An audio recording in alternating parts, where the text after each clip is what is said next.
Friends, ഇന്ന് നമുക്കൊരു കല്യാണത്തിന് പോയി വന്നാലോ? അപ്പോൾ കല്യാണം ഇവിടെ കാലിക്കറ്റ് ഒന്നല്ല, മലപ്പുറമാണ് കേട്ടോ കല്യാണം. അപ്പോൾ ഞങ്ങളിങ്ങനെ പോയിക്കൊണ്ടിരിക്കുകയാണ്. ഞാനും ഫെബിനിയും സാറും പിന്നെ രാഹുലും പിന്നെ വൈശാഖ്, അങ്ങനെ ഞങ്ങളെല്ലാവരും കൂടിയാണ് കേട്ടോ പോകുന്നത്. അങ്ങനെ ഞങ്ങളിപ്പോൾ ചുങ്കം ആ ഭാഗത്ത് എത്തിയിട്ടുണ്ട്. അപ്പോൾ സാറിന് ചെറുതായൊന്ന് ഹോസ്പിറ്റൽ മാറിപ്പോയിട്ടുണ്ട്. വൈശാഖ് ട്രോയാസിൻ്റെ അവിടെ നിൽക്കാമെന്നാണ് പറഞ്ഞത്. സാറ് പ്രസൻറ്റ് ഹോസ്പിറ്റലിൻ്റെ അവിടെയാണ് നിർത്തിയത് കേട്ടോ. അങ്ങനെ നമ്മളതൊക്കെ കഴിഞ്ഞ് നമ്മളിവിടെ എത്തിയിട്ടുണ്ട്. നമുക്കൊരു വെൽക്കം ഡ്രിങ്കൊക്കെ അവർ തന്നു. പിന്നെ ഇതാ അവർ എന്നോട് പറയാതെ എടുത്ത ഫോട്ടോ കേട്ടോ, അത് മുബഷിറ. പിന്നെ നമ്മളായിരുന്നു അവിടെ ഫസ്റ്റ് തന്നെ എത്തിയത്. അപ്പോൾ നമ്മൾ മുബഷിറേനെ കാത്ത് നിന്ന് അവൾ വന്നിട്ടാണ് നമ്മൾ ഉള്ളിലേക്ക് കയറിയത്. പിന്നെ ഞാനും ഫെബിനിയൊക്കെ അവിടെ ഇരുന്നിട്ട് എന്തൊക്കെയോ കത്തി കുറേ നേരം അടിച്ചു.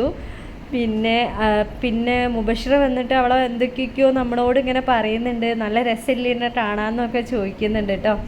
പിന്നെ ഇത് മുബഷിറേൻ്റെ ചെറിയൊരു അനിയത്തിയാണ്. അവളെ വീഡിയോസൊക്കെ കാണുന്നുണ്ട്. ചേച്ചീൻ്റെ വീഡിയോസൊക്കെ ഭയങ്കര ഇഷ്ടമാണെന്നൊക്കെ പറഞ്ഞപ്പോൾ എനിക്ക് ഭയങ്കര ഒരു എന്താ പറയുക, ഭയങ്കര ഒരു സന്തോഷമാണ് കേട്ടോ തോന്നിയത്. പിന്നെ ഫുഡ് കണ്ടാലും ഇവിടെ അപ്പം തന്നെ ഇതാവും എന്നൊക്കെ പറയണ കേട്ടില്ല. ഇത് അവിടെ മന്തിയും ബിരിയാണിയും മന്തി ഒരു രക്ഷയില്ലായിരുന്നു. പിന്നെ എൻ്റെ ഫേവറേറ്റ് ആയൊരു സാധനം ഉണ്ടായിരുന്നു കേട്ടോ. അപ്പോൾ ഇത് നമ്മൾ പോകാൻ നേരത്ത് നമ്മളും അവിടെ കയറിയിട്ട് ഫോട്ടോ ഒക്കെ എടുത്തിട്ടുണ്ടായിരുന്നു കേട്ടോ. അത് ഞാൻ ലാസ്റ്റ് കൊടുക്കുക, നമുക്ക് മുബഷിർ അയച്ചു തരാമെന്നാണ് പറഞ്ഞത്.